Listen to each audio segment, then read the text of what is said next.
বাইডেনের বিস্ময়কর ভণ্ডামিতে ৩৫,০০০ গাজাবাসীর মৃত্যুর দায় আমেরিকার।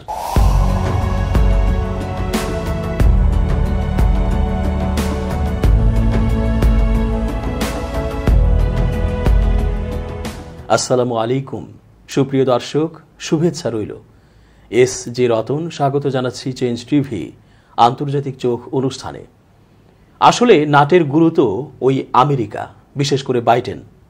তাকে ধরে নেতানিয়াহুর সাথে সুপার গ্লু দিয়ে পেস্ট করে আচ্ছা মতো স্যান্ডউইচ বানালে বিশ্বের মানুষ শান্তি পেত। বাইডেনের অতি কথনে বের হয়ে এসেছে তার নিজের মুখেই যে গাজায় হাজার হাজার মানুষকে হত্যা করার দায় ও দোষ আমেরিকার। ইসরায়েলকে বোমা দিয়েছিল যুক্তরাষ্ট্র, আর সেই বোমা গাজায় ব্যবহার করেছে ইসরায়েল। এতে অনুতপ্ত মার্কিন প্রেসিডেন্ট জো বাইডেন। সিএনএনে দেয়া সাক্ষাৎকারে বাইডেন বলেছেন, ওই বোমার আঘাতে এবং অন্যভাবে গাজায় ফিলিস্তিনি বেসামরিক মানুষ মারা গেছেন। বাইডেন জানান, ইসরায়েলের প্রতিরক্ষার জন্য যুক্তরাষ্ট্র দায়বদ্ধ, তাই তারা আয়রন ডোম রকেট ইন্টারসেপ্টার দেবে। তবে যুক্তরাষ্ট্র একটা বিভাজন রেখাও তৈরি করেছে। মার্কিন প্রেসিডেন্ট বলেন, ইসরায়েল যদি রাফাতে আক্রমণ করে তাহলে যুক্তরাষ্ট্র তাদের অস্ত্র ও গোলা বারুদ দেবে না। যুক্তরাষ্ট্র এর আগে বারবার ইসরায়েলকে বলেছে তারা যেন দক্ষিণ গাজার শহর রাফায় আক্রমণ না করে। চলতি সপ্তাহের প্রথম দিকে ইসরায়েলের মন্ত্রিসভা রাফায় সামরিক অভিযানের অনুমতি দিয়েছে। সেখানে ১২ লাখ ফিলিস্তিনি বসবাস করে। ইসরায়েলের সেনা রাফার পূর্ব দিকে হামাসের টার্গেটে আঘাত করতে চায়। সেজন্য সেনা হাজার হাজার মানুষকে জায়গা খালি করে চলে যেতে বলেছে। রাফায় ইসরায়েল ও হামাসের মধ্যে লড়াইয়ে গত ২৪ ঘন্টায় ৩৬ জন ফিলিস্তিনি বেসামরিক মানুষ মারা গেছেন বলে স্থানীয় কুয়েত হাসপাতাল জানিয়েছে। নিহতদের মধ্যে শিশুও আছে। ইসরায়েলের বিমান হামলায় তাদের বাড়ি ক্ষতিগ্রস্ত হয় এবং তারা মারা যায় বলে কুয়েত হাসপাতাল জানিয়েছে।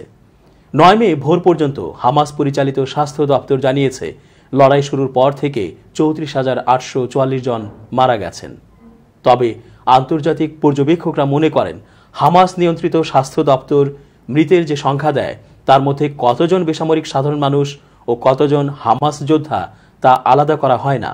এটা বাইরের কোনো সংগঠনের পক্ষে স্বাধীনভাবে যাচাই করাও সম্ভব হয় না। তবে স্বাস্থ্য দপ্তরের দাবি, মোট নিহতের ১/৩ শিশু। বার্তা সংস্থা ডিপিএ জানিয়েছে, রাফায় ইসরায়েলি আক্রমণ চলছে বলে প্রত্যক্ষদর্শীরা জানিয়েছেন। আর ইসরায়েলি বাহিনীর দাবি, তারা প্রচুর হামাস যোদ্ধাকে হত্যা করেছে। ইউএনএফপিএ বুধবার জানান, রাফার প্রধান মেটার্নিটি হাসপাতাল আর নতুন করে কোনো রোগীকে ভর্তি করছে না। ওয়াশিংটনে পুলিশ ফিলিস্তিনপন্থী বিক্ষোভকারীদের তৈরি করা ব্যারিকেড সরিয়ে দিয়েছে। জর্জ ওয়াশিংটন বিশ্ববিদ্যালয় থেকে বিক্ষোভকারীদের সরিয়ে দেওয়া হয়। পুলিশ পিপার স্প্রে ব্যবহার করে।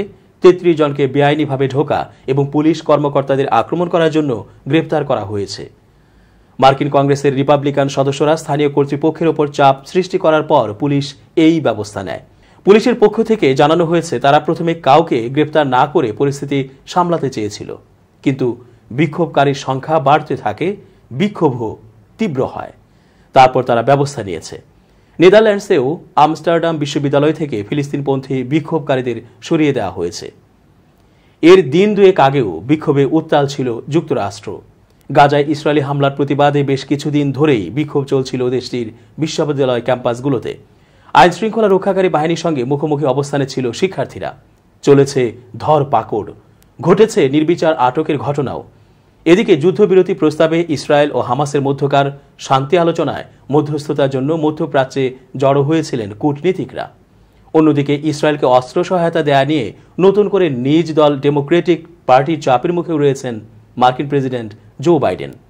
দেশে বিদেশে এমনকি নিজ দলে এমন পরিস্থিতি বাইডেনকে নতুন এক অভ্যন্তরীণ রাজনৈতিক সংকটে ফেলে দিয়েছে, যার প্রভাব পড়তে পারে আগামী প্রেসিডেন্ট নির্বাচনেও। সব মিলিয়ে চরম বিপদেই রয়েছেন Biden. Times of Israel, Reuters. গত বছরের ৭ অক্টোবর ফিলিস্তিনের গাজায় ইসরায়েল হামলা শুরু করলে বিশ্বজুড়ে নিন্দার ঝড় বয়ে যায়। তখনই ইসরায়েলের পাশে দাঁড়ায় যুক্তরাষ্ট্র। ইসরায়েলকে কয়েক দফায় অস্ত্র সহায়তা দিয়েছে মার্কিন প্রশাসন। তবে যুক্তরাষ্ট্রের ডেমোক্র্যাট সদস্যরা এই বিষয়টিকে ইতিবাচকভাবে দেখছেন না। দেশটির অস্থিরতার মধ্যেই প্রতিনিধি পরিষদের ৮৮ ডেমোক্র্যাট সদস্য ইসরায়েলের কাছে অস্ত্র বিক্রি স্থগিতের কথা বিবেচনা করতে জোর আহ্বান জানিয়ে বাইডেনের কাছে চিঠি লিখেছেন।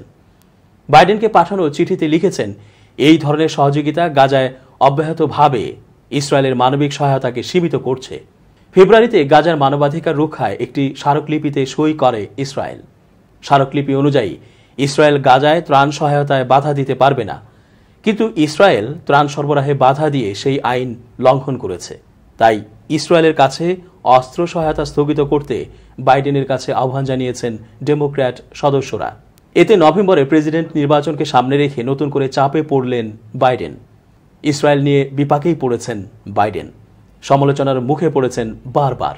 এবার দেশটির শিক্ষার্থীদের ইসরায়েল বিরোধী বিক্ষোভে সমর্থন দিয়ে ভারমন্টের সিনেটর বার্নি স্যান্ডার্স বললেন, ইসরায়েল হতে পারে বাইডেনের ভিয়েতনাম। এক সাক্ষাৎকারে এই মন্তব্যের মাধ্যমে তিনি বাইডেনকে সাবেক মার্কিন প্রেসিডেন্ট লিন্ডন বি জনসনের সঙ্গে তুলনা করেছেন, যিনি ভিয়েতনাম যুদ্ধের সময়ে শিক্ষার্থী বিক্ষোভের জেরে 1968 সালে পুনর্নির্বাচনে প্রতিদ্বন্দ্বিতা থেকে সরে দাঁড়ানোর সিদ্ধান্ত নিয়েছিলেন। ইসরায়েল নিয়ে নিজের অবস্থানের জন্য যুব সম্প্রদায় ও ডেমোক্র্যাটদের বড় অংশের সমর্থন খুইয়ে বাইডেন হেরে যেতে পারেন নভেম্বরের নির্বাচনে, এমন হুঁশিয়ারিও করেছেন সিনেটর বার্নি স্যান্ডার্স। যুক্তরাষ্ট্র জুড়ে ফিলিস্তিনপন্থী বিক্ষোভ ক্রমেই আরও জোরদার হচ্ছে। ফিলিস্তিনের স্বাধীনতার দাবিতে পথে নেমেছেন মার্কিন শিক্ষার্থীরা। শাস্তির মুখে পড়েও পিছু হটছিলেন না তারা। এদিকে শাস্তির মুখে পড়া ওই সব শিক্ষার্থীর পড়াশোনার ব্যবস্থা দেবে বলে বার্তা দিয়েছে ইয়েমেন ভিত্তিক সশস্ত্র গোষ্ঠী হুথি। শিক্ষার্থী বিক্ষোভ এবং ভিন দেশের যুদ্ধে প্রচুর খরচের প্রশ্নে নির্বাচনের আগে সব মিলিয়ে বেশ বিপাকেই পড়েছেন বর্তমান প্রেসিডেন্ট বাইডেন। হুথি পরিচালিত সানা ইউনিভার্সিটির এক কর্মকর্তা বলেছেন, ফিলিস্তিনের পাশে দাঁড়িয়ে যুক্তরাষ্ট্রের বিভিন্ন বিশ্ববিদ্যালয় থেকে বহিষ্কৃত হয়েছেন যারা, তাদের আন্তরিকভাবে স্বাগত জানাচ্ছি। ফিলিস্তিনের পাশে এই লড়াইয়ে যত রকম ভাবে থাকা সম্ভব আমরা রয়েছি। নির্দিষ্ট ইমেইল ঠিকানা দিয়ে সানা ইউনিভার্সিটির সঙ্গে যোগাযোগ করার জন্য আহ্বান জানান তিনি। 7 অক্টোবর ইসরায়েল হামাস সংঘাত শুরু হওয়ার পরই সরাসরি ফিলিস্তিনের সশস্ত্র গোষ্ঠী হামাসের পাশে দাঁড়ায় পশ্চিম এশিয়ার বেশ কয়েকটি সশস্ত্র সংগঠন। আকাশ থেকে গাজাবাসীকে লক্ষ্য করে যুক্তরাষ্ট্র একাধারে দুটি জিনিস ফেলছে, 1 বোমা ও 2 খাবারের ঝাঁকা। অন্যভাবে বলতে গেলে একাধারে মৃত্যু ও জীবনদায়ী বস্তুর যোগান দিয়ে প্রেসিডেন্ট বাইডেন ভারসাম্যহীন মধ্যপ্রাচ্য যুদ্ধে গোঁজামিল দিয়ে ভারসাম্য খুঁজছেন। আকাশ থেকে খাবার ফেলা ও অস্থায়ী বন্দর চালু করে গাজার ভুখা মানুষকে মানবিক সাহায্য পাঠানোর এই সিদ্ধান্ত বুঝিয়ে দিয়েছে মধ্যপ্রাচ্য কৌশল নিয়ে বাইডেন এখন উদ্বিগ্ন। কারণ তিনি এখন পর্যন্ত হামাসের বিরুদ্ধে যুদ্ধে ইসরায়েলকে শর্তহীনভাবে অস্ত্র সরবরাহ করে যাচ্ছেন। যুদ্ধের দুই পক্ষেই এখন যুক্তরাষ্ট্রের উপস্থিতি দেখা যাচ্ছে। তারা অস্ত্রশস্ত্র দিয়ে ইসরায়েলের পাশে থাকছে, আর এসব অস্ত্রশস্ত্রের হামলায় যারা আহত হচ্ছে তাদের জন্য মায়া দেখাচ্ছে। বাইডেন ক্রমশ প্রধানমন্ত্রী বেনিয়ামিন নেতানিয়াহুর আচরণে হতাশ হয়ে উঠেছেন। কারণ গাজার বেসামরিক জনগণকে সুরক্ষা দিতে বাইডেনের কোনো অনুরোধেই নেতানিয়াহু কর্ণপাত করেননি। স্টেট অব দ্য ইউনিয়ন বক্তৃতার আগে পরে প্রেসিডেন্ট বাইডেন ক্ষোভ প্রকাশ করেন, কিন্তু তাই বলে তিনি ইসরায়েলকে অস্ত্র সরবরাহ থেকে পিছিয়ে আসেননি বা অস্ত্রের যোগানদাতা হিসেবে যুদ্ধের গতি প্রকৃতিতে কোনো প্রভাব রাখার চেষ্টা করেননি। ক্যালিফোর্নিয়ার ডেমোক্র্যাট নেতা ও রিপ্রেজেন্টেটিভ রো খান্না বলেন, একই সঙ্গে গাজাবাসীকে ত্রাণ সহায়তা বাহী ট্রাকে হামলার জন্য আপনি ইসরায়েলকে বোমা দিতে পারেন না। বাইডেনের ভাষণের ঠিক একদিন পর এক সাক্ষাৎকারে এই রিপ্রেজেন্টেটিভ আরও বলেন, এই বক্তব্যে একটা অন্তর্নিহিত দ্বন্দ্ব আছে। আমি মনে করি বাইডেন প্রশাসনের উচিত গতকাল রাতের ভাষণের সঙ্গে সঙ্গতিপূর্ণ হয় এমন আচরণ করা। ফিলিস্তিনের বেসামরিক জনগণের প্রতি গত রাতে সহানুভূতি ও উদ্বেগের কথা উচ্চারিত হয়েছে। এটা সত্য প্রমাণ করতে নেতানিয়াহু ও তার অতি ডানপন্থী সরকারকে জবাবদিহির আওতায় আনতে হবে। তাহলেই বোঝা যাবে বাইডেন যা বলেছেন তা কথার কথা নয়। যুক্তরাষ্ট্রের নেতৃত্বে আকাশ ও সমুদ্র পথে মানবিক সহায়তা পৌঁছানোর এই উদ্যোগের পেছনে মূল কারণ হল স্থলপথে গাজায় ত্রাণ সহায়তা সরবরাহের চেষ্টা ব্যর্থ হয়েছে। এখন পর্যন্ত মার্কিন কর্মকর্তারা ত্রাণ সরবরাহের এই পদ্ধতিকে অবাস্তব বলছেন, কারণ স্থলপথে যে পরিমাণ ত্রাণ সরবরাহ সম্ভব আকাশ ও জলপথে তা সম্ভব না এবং নানা দিক থেকেও জটিল। আকাশ থেকে ফেলা খাবারের ঝাঁকা কতটা বিপজ্জনক হতে পারে তা আমরা দেখেছি। শুক্রবার এই ঝাঁকা পড়ে 5 ফিলিস্তিনি নিহত হন। তাছাড়া মাঠে যদি একটা সুষ্ঠু বন্টন ব্যবস্থা না থাকে তাহলে ত্রাণ সরবরাহের পুরো প্রক্রিয়াটি বিশৃঙ্খল ও ঝুঁকিপূর্ণ হয়ে ওঠে। একটি অস্থায়ী ও ভাসমান ঘাট তৈরি করতে কমপক্ষে 30 থেকে 60 দিন সময় লাগবে। এই কাজে ঝুঁকিও আছে। যদিও বাইডেন বলেছেন এই ঘাট তীরের কাছাকাছি নির্মাণ করা হবে না, এবং কোনো মার্কিন সেনা গাজার ভূমি স্পর্শ করবে না। বাইডেন প্রশাসন তাদের কর্মপরিকল্পনায় পরিবর্তন আনে গত মাসে ত্রাণবাহী ট্রাকের কাছে অবস্থানরত গাজাবাসীর ওপর ইসরায়েলিদের গুলি ছোড়ার পর।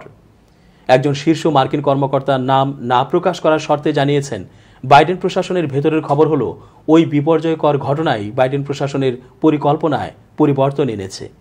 ওই কর্মকর্তা বলেন, ওপর থেকে ধারণকৃত ভিডিওতে গাজার বেপরোয়া বেসামরিক মানুষকে দেখা গেছে।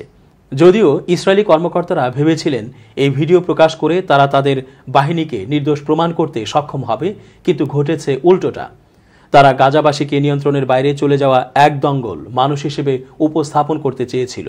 তবে বাইডেন প্রশাসনের উপলব্ধি হল পরিস্থিতি এতই শোচনীয় যে ভোর 4:30টার সময় মানুষ খাবারের গাড়ির দিকে এভাবে ছুটেছে। সমালোচকেরা বলছেন, প্যারাশুটে করে ফেলা খাবারের ঝাঁকা প্রয়োজনের তুলনায় খুবই সামান্য। একই সঙ্গে বাইডেনের দ্বিচারিতার প্রকাশ। প্রেসিডেন্টের এই দ্বিমুখী অবস্থানের সূত্রপাত গত 7 অক্টোবর ইসরায়েলের অভ্যন্তরে ঢুকে 1200 ইসরায়েলি এবং এর জবাবে গাজায় 35,000 মানুষকে হত্যা। ওয়াশিংটনের আরব সেন্টারে ফিলিস্তিন ইসরায়েল প্রোগ্রামের প্রধান ইউসেফ মুনায়ের বলেন, এর কোনো অর্থ নেই। এটা অনেকটা দাউ দাউ করে জ্বলতে থাকা আগুন এক কাপ পানি দিয়ে নেভানো ও যে আগুন জ্বালিয়েছে তাকে আরও জ্বালানি সরবরাহের নামান্তর। প্রশাসন একটি রাজনৈতিক সংকটের সমাধানের চেষ্টা করছে। যুদ্ধে সমর্থনের কারণে কিছু ভোটারের মধ্যে যে ক্ষোভ তৈরি হয়েছে তাকে প্রশমন করতেই এই বক্তব্য। দর্শক, আজ এই পর্যন্তই। ভালো থাকুন।